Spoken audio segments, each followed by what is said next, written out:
Magandang araw sa inyong lahat. Ngayon, ang aming grupo na ika-3 pangkat ng sina Montojo, sa Bordo at sa Longga ay tatalakayin tungkol sa panitikan hinggil sa pangmanggagawa, pangmagsasaka at pangbansa.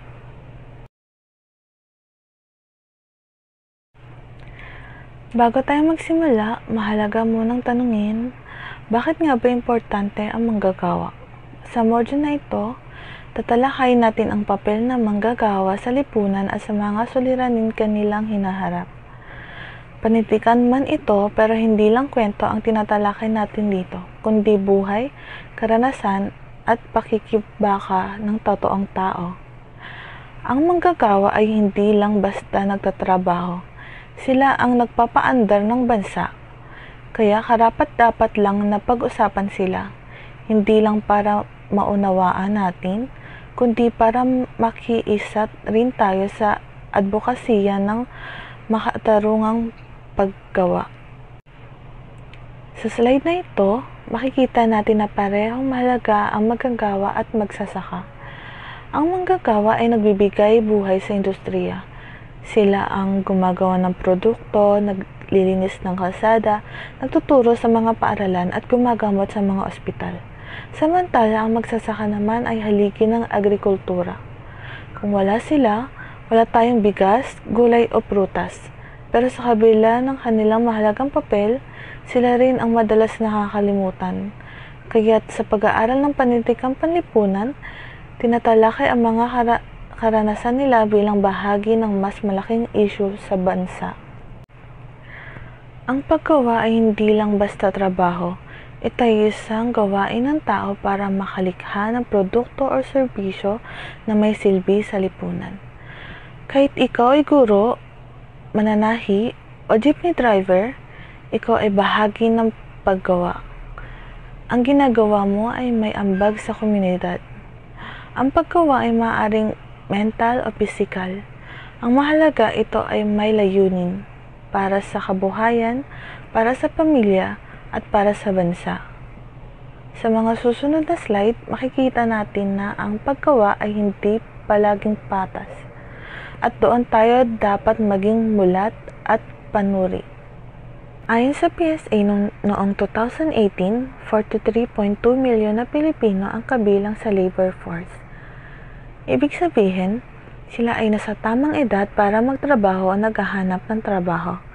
Mataas ang employment rate, halos 94.6%, pero ang tanong, anong klase ba ang trabaho na meron sila?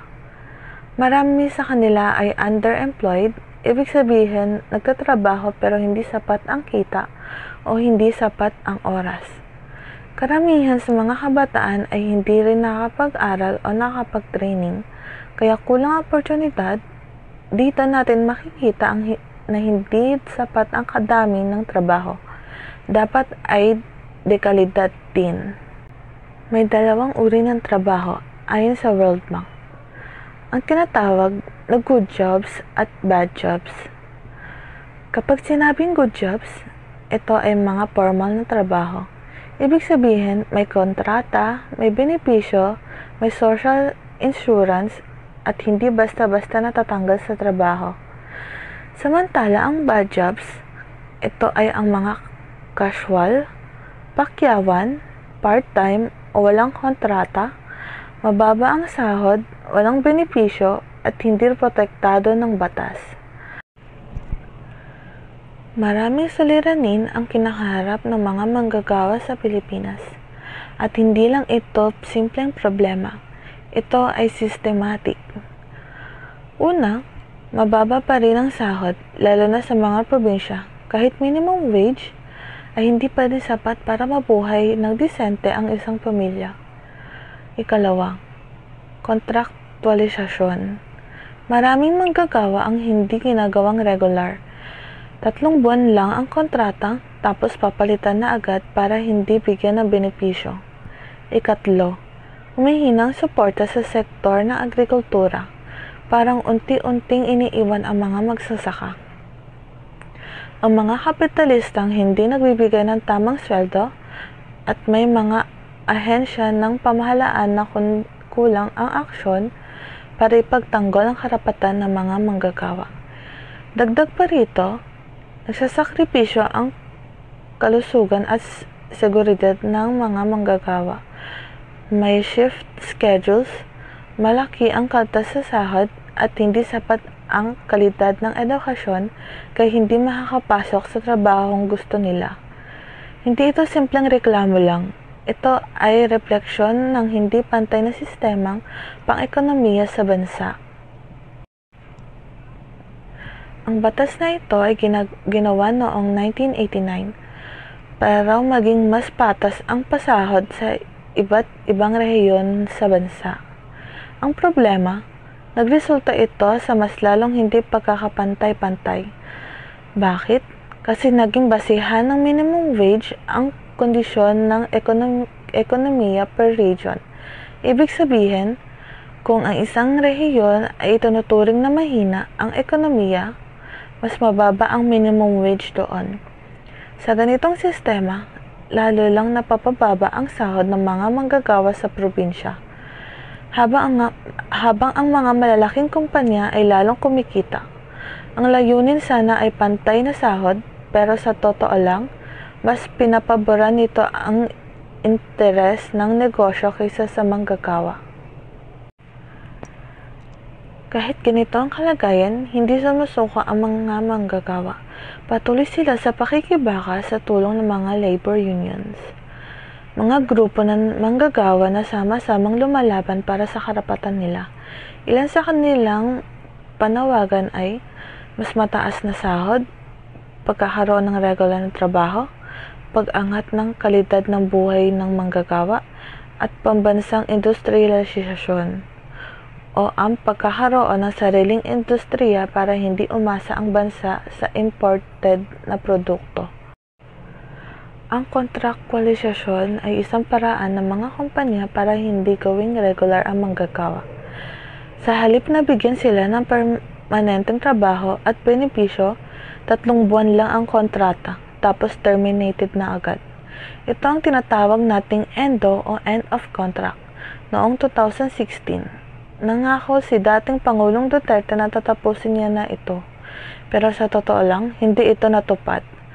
May inilabas ang DOLE na DO 174 na parang solusyon, pero hindi ito sapat.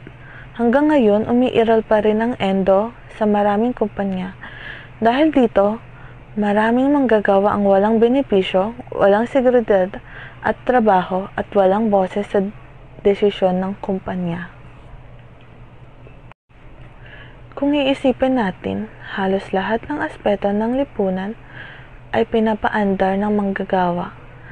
Sila ang lumilikha ng mga produkto na ginagamit natin araw-araw, nagproproseso ng hilaw na materyales para maging gamit o pagkain, nagpapaandar ng makinerya at teknolohiya, nagbabayad ng buwis na ginagamit ng pamahalaan. At sila rin ang consumer na nagpapaikot na ekonomiya. Pero sa kabila ng lahat ng ito, hindi nila nararamdaman ang bunga ng kanilang ambag. Ang mga manggagawa ay maaaring hatiin sa dalawa. Una, ang manggagawang mental o tinatawag ding white-collar workers. Sila yung mga gumagamit ng talino, diskarte at kaalaman sa kanilang trabaho. Tulad ng doktor, guro, nurse, engineer o opisyal sa opisina. Pangalawa, ang mga manggagawang pisikal o blue-collar workers. Sila naman yung mga gumagamit ng lakas sa katawan, gaya ng karpentero, kargador, construction worker o welder. Ngayon, pag-usapan natin ang 3 salitang laging ginagamit pagdating sa sahod. Ang kita, sahod at sweldo. Ang kita, ito ang kabuuang kinikita ng manggagawa kapalit ng kanyang serbisyo. Pwedeng arawan, lingguhan, buwanan, depende sa sistema ng kumpanya. Sahod, mas particular ito, kadalasan ang batay sa oras ng pagtatrabaho, sa dami ng produktong ginagawa o sa kontratang napagkasunduan. Sweldo, ito naman yung kabuuan ng bayad sa manggagawa. Usually, ito yung natatanggap natin tuwing 15 o 30 o end of the month. May 3 pangunahing teorya na ginagamit para ipaliwanag kung paano dapat binabayaran ang manggagawa. Una, marginal productivity theory. Dito sinasabi na ang sahod ng isang manggagawa ay dapat batay sa ambag niya sa produksyon. Halimbawa, kung malaking naiambag mo sa output ng kumpanya, dapat mas mataas din ang sahod mo. Number 2, wage fund theory. Ayon naman dito, dapat may nanakalaan na pondo para sa sahod ng manggagawa. Hindi pwedeng pagdating ng sahuran ay saka pa lamang maghahanap ng pambayad ang employer. Pangatlo, subsistence theory. Dito sinasabi na ang sahod ay dapat sapat sa pangangailangan ng manggagawa at sa kanyang pamilya. Hindi kailangan sobra, basta makatao at sapat para mabuhay. Marami ng batas ang nilikha para protektahan ang manggagawa. Ilan sa mga pinakamahalaga ay Commonwealth Act 444 o RA 1933. Ito ang nagtakda ng 8 oras na regular na trabaho sa isang araw. Ang RA 6727, ito naman ang Wage Rationalization Act na nagtatakdang ng minimum wage per region. Artikulo 94, holiday pay, kahit hindi pumasok, dapat may bayad. Artikulo 91 to 92, premium pay, karagdagang bayad kung nagtrabaho sa day off o special non-working day. Artikulo 87, overtime pay, dapat may dagdag kung lampas ng 8 oras. Artikulo 86, night shift differential kung ang trabaho ay mula 10 p.m. hanggang 6 a.m. Dapat may dagdag na bayad. Artikulo 96, service charge.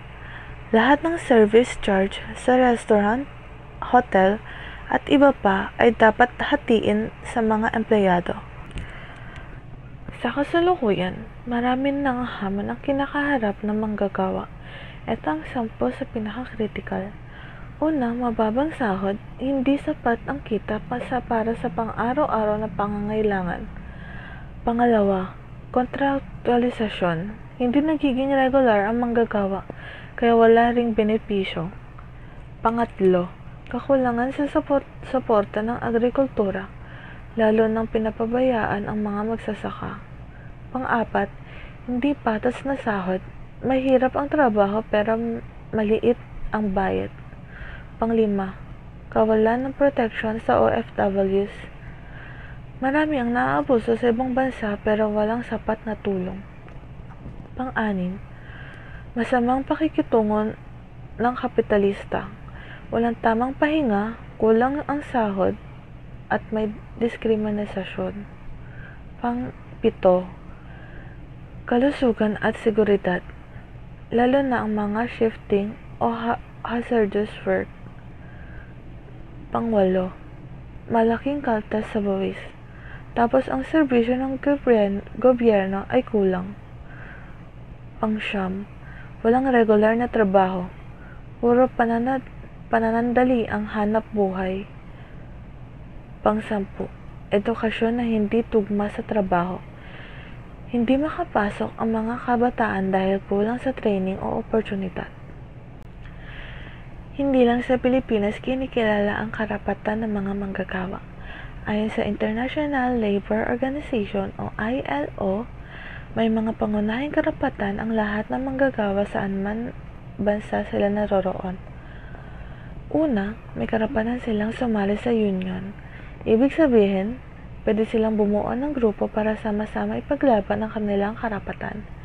Hindi dapat ito pinipigilan ng gobyerno o ng kumpanya. Pangalawa, may karapatan sila makipag-collective bargaining. Sa halip na mag-isa sila makipag-usap sa boss, pwedeng bumuong grupo ang makipag-usap para mas magandang kondisyon ng trabaho. Pangatlo, bawal ang sapilitang paggawa. Wala sino mang dapat pinipilit magtrabaho sa kalagayang parang alipin. Ika-4, May proteksyon sa kabataan. Hindi sa lahat ng edad ay pwedeng pagtrabahuhin, lalo na kung delikado. 5. Bawal ang diskriminasyon sa trabaho.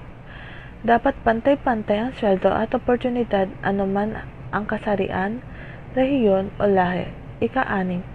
Dapat ay ligtas ang lugar ng trabaho. Walang panganib sa kalusugan o buhay. 7.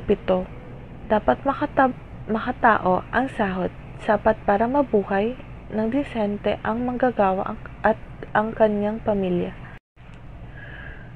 Bukod sa mga nabanggit, may iba pang isyu na kailangan nating bigyan pansin pagdating sa paggawa. Una, diskriminasyon sa workplace, minsan dahil sa edad, kasarian o kahit pananamit, kaligtasan at kalusugan sa trabaho. May mga trabaho na delikado kaya dapat may sapat na safety care at training. Ang papel ng ILO ay tumutulong sa mga bansa para tiyakin ang karapatan ng mga manggagawa ay natutupad. May minimum wage pero minsan mababa ito sa actual na cost of living. At tandaan natin, ang legal na oras ng trabaho ay 8 oras kada araw. Kung lalagpas dito, may karampatang overtime pay. Kaya ang OFW o Overseas Filipino Worker ay tinatawag na bagong bayani. Bakit? Dahil iniiwan nila ang bansa at pamilya para magtrabaho sa abroad at malaking bahagi ng ating ekonomiya ay galing sa kanilang remittances. Ayon sa datos, may 11 milyong OFWs sa iba't ibang panig ng mundo. Sa US pa lang mahigit 4 milyon na. Pero sa kabila ng laki ng ambag nila, maraming OFW ang nakakaranas ng pag-aabuso, diskriminasyon, delayed salary at kulang sa proteksyon mula sa pamahalaan. Kaya mahalaga ang may matibay na batas at artikulo ang gobyerno para protektahan ang kanilang karapatan. Anumang industriya, mapa-food service, BPO, factory o agrikultura pa yan, may karapatan dapat tinatamasan ang manggagawa. Una, tamang bayad para sa trabahong ginagawa, kasama na ang overtime at night shift pay. Pangalawa, lingguhang pahinga na hindi bababa sa 24 oras matapos ang 6 na araw na trabaho. Pangatlo, pantay na oportunidad. Dapat walang pinipili ang employer base sa kasarian, lahi o rehiyon. Pang-apat, seguridad sa trabaho. Hindi basta-basta pwedeng tanggalin ang empleyado ng walang dahilan at proseso. Pang-5, karapatan ng kababaihan. Dapat may sariling palikuran, pahingahan at maternity benefits. Pang-6, ligtas na lugar. Walang nakakamatay o mapanganib sa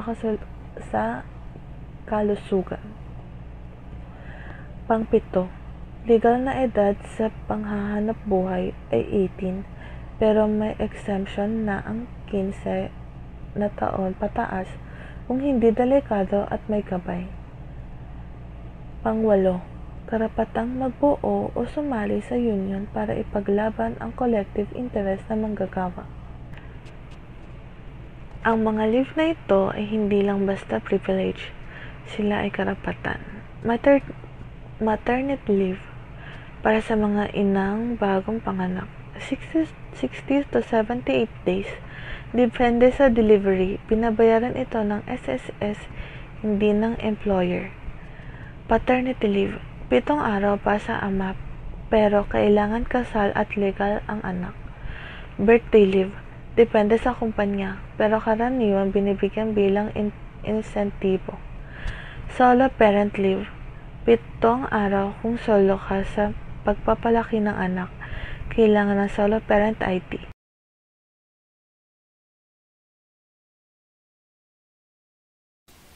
Ngayon naman ay tatalakayin natin ang panitikan hinggil sa mga magsasaka. Ang mga magsasaka sa Pilipinas ay nahahari sa 3 uri batay sa kanilang relasyon sa lupa. Ang una ay maliit na magsasaka. Sila ay may sariling lupa pero limitado ang sukat. Karaniwan ay maliit o katamtaman lamang.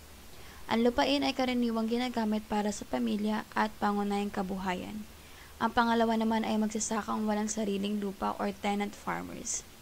Sila ay umaasa sa pag-upa ng lupa mula sa may-ari.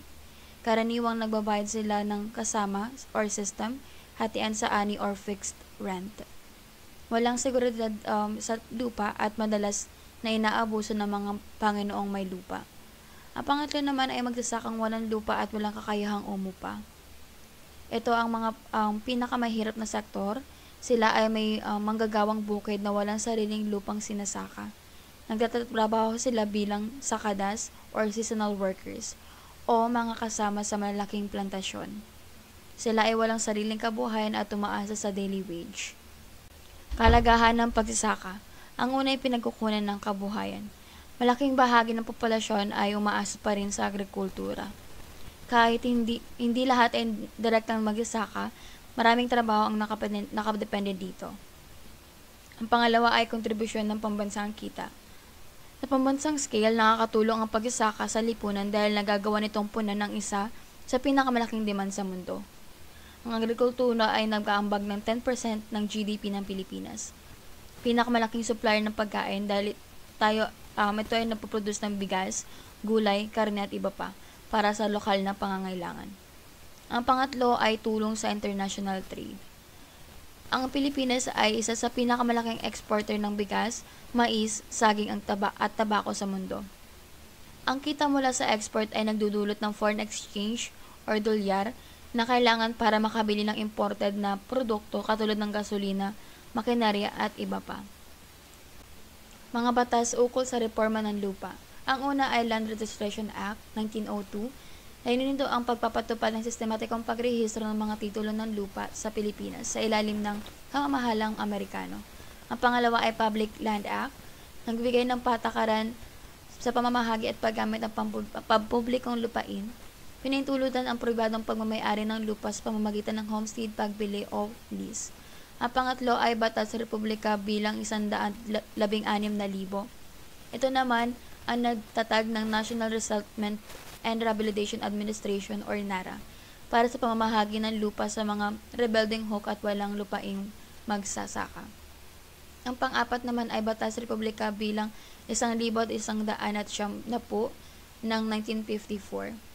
Ito naman ang nagtatag ng Land Tenure Administration or LTA para sa pagpapaayos or pag-aayos ng mga sigalot sa lupa at pagbibigay ng proteksyon sa mga tenant farmer. Ang panglima naman ay Agricultural Land Reform Code, Republic Act No. 3,844 noong 1963. Itinuring na isa sa pinakamahalagang batas ang reformang agraryo. Nag-abolish sa kasama or tenant system at nagtatag ng Land Bank of the Philippines para sa kompensasyon sa may-ari ng lupa. Ang pang-anim naman ay batas ng Pangulo bilang pangalawa, 1972. Nagdeklara ng martial law at naglatag ng mga reforma sa lupa, kabilang ang mas malawakang pamamahagi ng lupa. Ang pampito naman ay batas ng Pangulo bilang 27 noong 1972, kilala bilang Tenant Emancipation Decree. Naglalayong paglayain ang mga magsasaka sa pamamagitan ng pamamahagi ng lupa sa mga nagbubungkal nito. Nakatuon sa mga lupang sakahan ng palay at mais. Ang pangwalo naman ay Batas Republika bilang 66,500 ng 1988. Ito naman ay ang parang Comprehensive Agrarian Reform Law or CARL. Pinalawak ang reformang agraryo sa lahat ng uri ng lupaing agrikultural. Itinatag ang CARP para pantay-pantay na pamamahagi ng lupa. Mga dahilan ng mga problema sa sektor ng agrikultura. Una ay kakulangan sa makabagong kagamitan at teknolohiya. Maraming magsasaka ay gumagamit pa rin ng tradisyonal na paraan ng pagsasaka na nagre-resulta sa mababang produktibidad. Pangalawa naman ay kakulangan ng sapat na infrastruktura at puhunan. Dahil dito, kulang ang irigasyon, farm-to-market roads at storage facilities, nagdudulot ng pagkasira ng mga ani at mataas na gastos. Pangatlo naman ay pagbibigay ng prioridad sa sektor ng industriya. Mas binibigyang pansin ng pamahalaan ng industrialisasyon kaysa sa agrikultura, na nagdudulot ng neglect sa mga pangangailangan ng magsasaka. Ang pang-apat naman ay pagdaksa ng dayuhang produkto sa Pilipinas. Dahil sa globalization at free trade agreements, nahihirapan ang lokal na produkto na makipagkompetensya sa mas murang imported na kalakal. Panglima naman, ang pagliit ng lupang pangsakahan. Ang urbanisasyon at pagpapalit ng lupa sa commercial o residential use ay nagbabawas sa mga sakahan. Meron naman tayong issue sa pagsasaka. Ang una ay pagliit ng lupaing pansakahan. Dahil sa patuloy na nawawalan ng lupang sakahan dahil sa conversion sa ibang gamit, katulad ng paggawa ng subdivision, industriya at iba pa. Ang pangalawa naman ay paggamit ng teknolohiya. Hindi lahat ng magsasaka ay may access sa modernong teknolohiya, kaya mas bumabagal ang produksyon nila. Ang pangatlo naman ay kakulangan sa mga pasilidad at infrastruktura sa kabukiran. Dahil kulang sa irigasyon, grain dryers at maayos na daan para sa transportasyon ng mga produkto. Ang pang-apat ay kakulangan sa suporta mula sa ibang sektor. Hindi sapat ang tulong mula sa gobyerno at pribadong sektor sa financing at training para sa mga magsasaka. Panlima ay pagbibigay prioridad sa sektor ng industriya. Mas malaki ang budget at atensyon ng industriya kaysa sa agrikultura. Ang pang-anim naman ay pagdagsa sa mga dayuhang kalakal. Ang pag-angat ng murang produkto mula sa ibang bansa ay nagpapababa sa halaga na lokal na ani. At ang pampito ay climate change. Dahil sa climate change, nagdudulot ng irregular na panahon, bagyo, tagtuyot at peste na sumisira sa mga pananim. Kung may issue sa pagsasaka, meron naman tayong mga solusyon para sa mga suliranin ng agrikultura. Ang una ay pagtatakda ng tamang presyo sa produkto pang-agrikultura. Dapat may price control or price support system ang pamahalaan para hindi malugi ang mga magsasaka. Halimbawa, ang National Food Authority or NFA ay nagbibigay ng minimum support price para sa palay at mais. Ang pangalawa naman ay pagbibigay ng subsidy sa mga maliliit at na magsasaka. Ang gobyerno ay dapat magbigay ng financial aid tulad ng cash subsidies, low interest loans at libreng binhi o pataba. Halimbawa nito ay ang DA's Rice Competitiveness Enhancement Fund or RCEF para sa mga rice farmers. Ang pangatlo naman ay pagpapatayo ng mga imbakan, irigasyon, tulay at kalsada. Kailangan ng modernong grain storage facilities para maiwasan ang pagkasira ng ani. Dapat palawakin ang irigasyon at mahalaga rin ang farm-to-market roads para mabilis ang transportasyon ng mga produkto. Ang pag-apat ay pagbibigay ng impormasyon at pagtuturo sa mga magsasaka ukol sa paggamit ng makabagong teknolohiya. Dahil kailangan ang training program sa modernong pagsasaka, organic farming at climate resilient crops. Dahil dapat palakasin ang agricultural extension services ng gobyerno. At ang panglima naman ay paghihigpit ng mga dayuhang produktong agrikultura na pumapasok sa bansa. Dapat protektuhan ang lokal na industriya sa pamamagitan ng tariffs at quotas sa imported na produkto. Halimbawa nito ay Rice Tarification Law, RA 11203, ay naglalayong balansehin ang importasyon at suportahan ang lokal na magsasaka. Meron din tayong tinatawag na petty burgesya at pambansang burgesya. Ang petty burgesya ay ang middle class na umaasa sa kanilang profession or skills para kumita. Ang halimbawa nito ay ang manggagawang profesional tulad ng doktor, nurse, engineer, abogado, guro at empleyado sa pribadong o pampublikong sektor. Sila ay hindi mayaman pero hindi din mahirap. Karaniwan nagtatrabaho sa iba at nakadepende sa sweldo at hindi sa kita ng negosyo. Ang pambansang burgesya naman ay ang malaking negosyante at kapitalista na may kontrol sa ekonomiya ng bansa. Ang mga halimbawa nito ay mga tycoon sa real estate, banking, telecommunications at manufacturing. Ang halimbawa rin nito ay mga political dynasties na may malalaking negosyo. Sila ay nagmamay-ari ng malalaking korporasyon at malaking impluwensya sa politika at ekonomiya. nakikinabang sila sa globalisasyon at foreign investments, at kadalasan din ay kaalyado ng mga dayuhang negosyo or multinational corporations.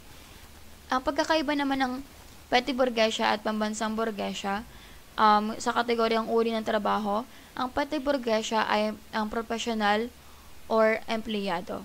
Sa pambansang burgesya naman, sila ay malalaking negosyante at kapitalista. Kung sa kategorya naman ng kita, ang petty burgesya ay nakatuon sa sweldo at ang pambansang burgesya ay kita mula sa negosyo at investments. Ang impluwensya naman nito, ang petty burgesya ay limitado lamang at sa pambansang burgesya malaki dahil ito ay nakatuon sa politika at ekonomiya. Ang petty burgesya ay ang middle class na umaasa sa propesyon, samantalang ang pambansang burgesya ay ang elite class na kontrolado ang malalaking negosyo at ekonomiya. At para silang may mahalagang papel sa lipunan pero may magkaiba sa kanilang kapangyarihan at impluwensya. Malaking burgesya, komprador at Panginoong may lupa. Sila ay napakaliit na bahagi ng populasyon ng ating bansa. Sila ay ang mga dayuhan na namumuhunan sa ating bansa at mga lokal na Pilipinong naghahari sa monopolyado ang merkado. Sa malaking lupain na pagmamayari ng burgesya, komprador at Panginoong may lupa, umuupa at umaasa ang ating mga magsasaka. Sa mga negosyo nila, nagtatrabaho ang mga manggagawa. Sa mga institusyon nila, nagsiservisyo ang mga petty burgess at sila ang matinding kakompetisyon ng negosyo ng pambansang burgesya. Magandang araw sa inyong lahat. Ako nga pala si Steven Damien Dimonto para mag-ulat ng panintikan hinggil sa mga isyong pangbansa. Una na dito ang kontraktualisasyon. Sabi ng Department of Labor and Employment o DOLE nagpanukala sila ng tinatawag nilang win-win solution. Para daw maresolba ang isyu ng kontraktualisasyon, sa panukalang ito, bibigyan daw ng benepisyo ang mga kontraktwal tulad ng leave credits, 13-month pay, SSS, PhilHealth at iba pa. Sabi rin nila, hindi na raw gagamit ng agency pero papayagan pa rin ang kumpanya na kumuha ng seasonal workers base sa pangangailangan. Kapag nawalan ng trabaho ang manggagawa, may 3 buwan ang kumpanya para maghanap ng bagong trabaho para sa kanila. Kung hindi sila makapaghintay, bibigyan sila ng separation pay. Pangalawa, traffic sa Metro Manila. Ang lahat ng uri ng mamamayan, mapabata, guro, estudyante, doktor, ay pinag-aapekto sa malalang traffic sa Metro Manila. Araw-araw, mahigit kalahating milyong sasakyan na dumaraan sa EDSA sa parehong direksyon, nasasayang ang oras, pera at pasyensya sa paghihintay makarating sa kanilang paroroonan. Bukod pa dito, nagdudulot ito ng aksidente at awayan sa kalsada. Sa panahon ng Kapaskuhan, mas lalo daw itong lumalala. Sa pahayag ni Department of Transportation Secretary Arthur Tugade na state of mind lang daw ang traffic sa Metro Manila, kaya ito nabatikos. May plano sila ng emergency powers para sa mga proyekto tulad ng Metrobus Rapid Transit, Integrated Terminals at extension ng LRT at PNR. Pangatlo, Mass Transport System. Ito ay isa sa mga pangako ng proyekto ng gobyernong Duterte, ngunit wala pa ring nagagawa dito. Sa pagtala ng emergency power, kamakailan lamang, mga temporary solution daw ang point-to-point bus, express connect, bus rapid transit at jeep modernization. Ngunit hindi pa rin maayos ang serbisyo ng LRT-1, LRT-2, and MRT na ginagamit ng mahigit 1.3 milyong pasahero araw-araw. Mas lalo lang itong lumalala tuwing Kapaskuhan.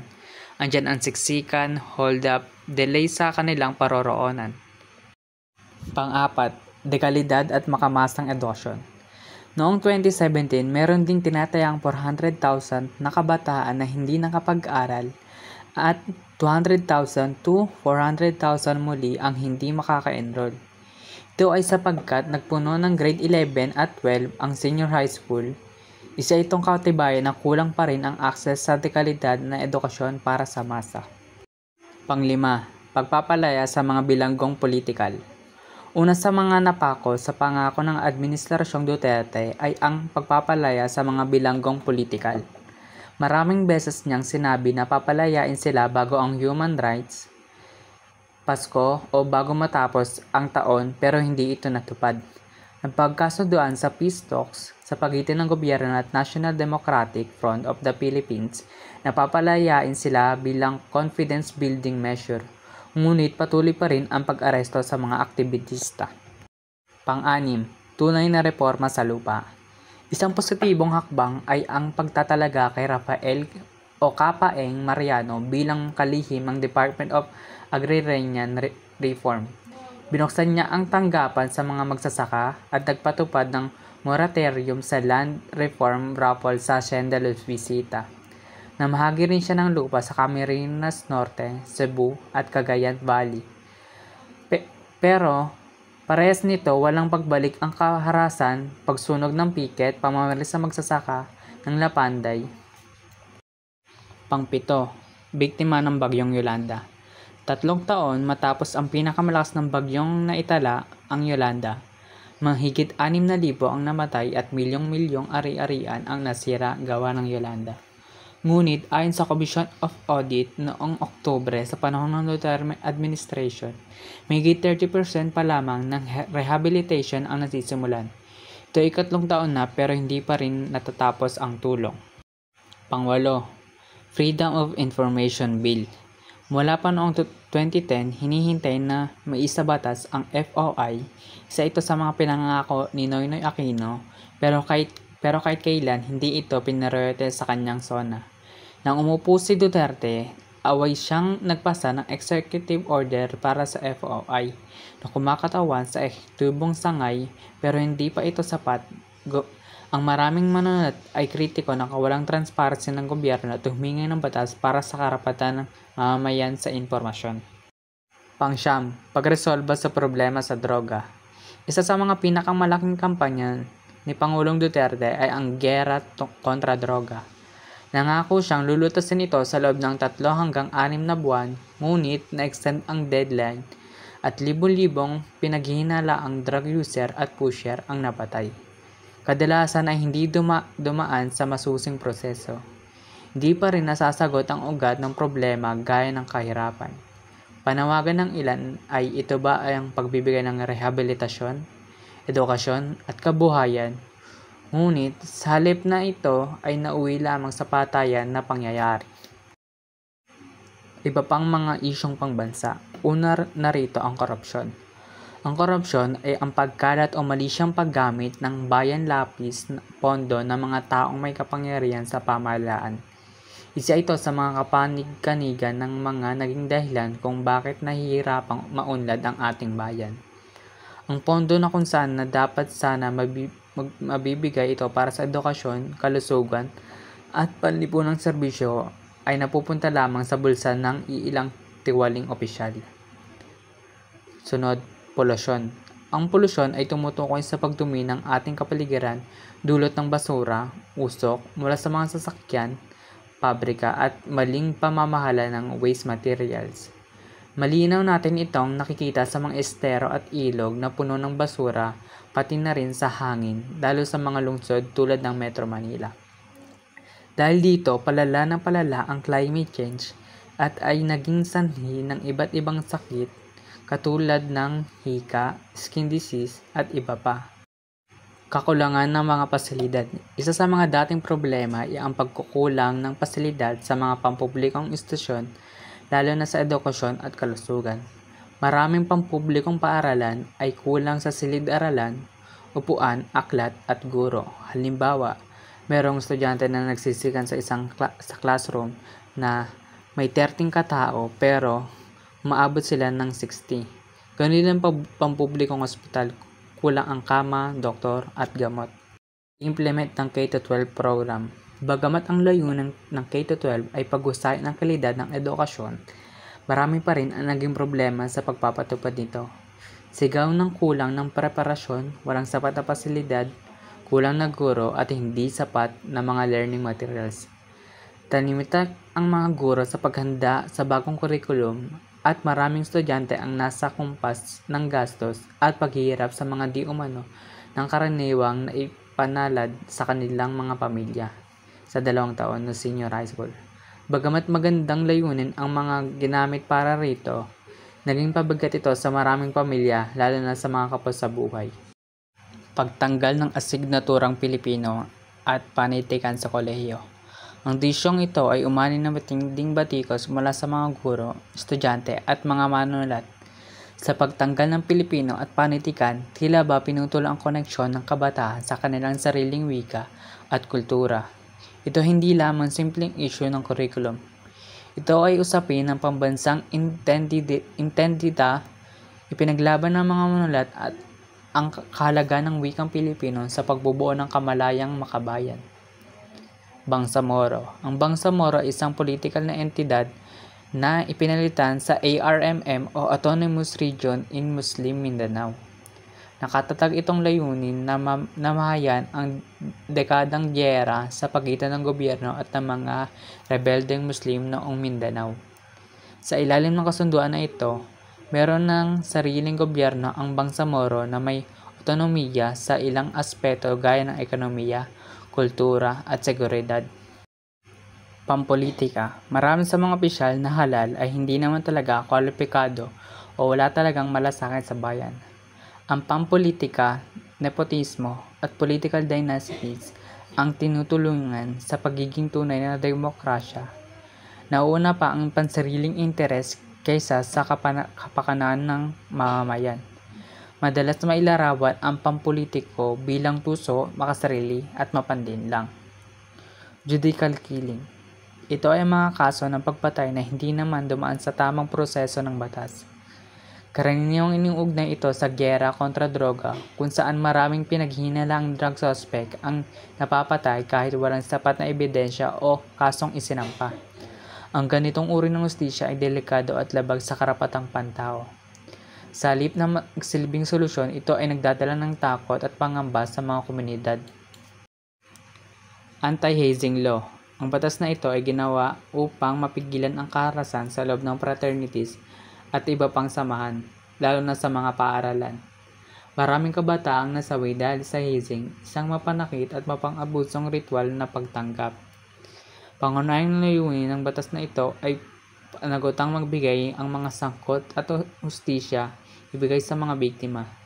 Kung gayon, kahit na may batas, patuloy pa rin ang mga kaso ng hazing, ibig sabihin kailangan pa ng mas mahigpit na pagpapatupad at edukasyon sa mga estudyante. Oplan Tokhang. Ang Oplan Tokhang ay bahagi ng kampanya ng pamahalaan kalaban sa illegal na droga. Dito, kinakatok ng mga pulis ang bahay ng mga mahinilalang drug user at dealers upang hikayatin silang sumuko. Bagamat sinasabing layunin nito ay rehab, maraming ulat ng karahasan at pagpatay ang naiugnay sa operasyong ito. Marami ang naglahad ng kwento ng mga biktima, mga inosente, may hirap at walang kalaban-laban. Pag-aagawa ng Pilipinas at China sa pagmamay-ari ng South China Sea.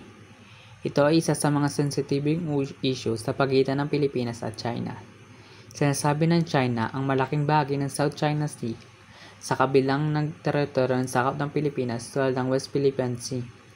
Nagpa siya ang Permanent Court of Arbitration na walang legal na basehan ang pag-angkin ng China. Pero patuloy pa rin ang pagpapatayo nila ng mga istruktura sa nasabing karagatan. Occupy Pabahay, isang kilos protesta ng Marilita ang nagpapatayong ng mga bakanteng pabahay ng gobyerno bilang tugon sa lack of disenteng tirahan.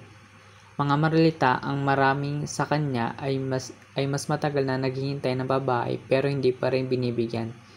Imbes na unawain, sinampahan pa sila ng kaso. Isa itong malinaw na nagpapakita ng pagkukulang ng pamahalaan sa pagtugon sa batayang pangangailangan ng mamamayan. At ayun lamang po ang aming pag-uulat ng pangkatatlo. Maraming salamat sa pakikinig.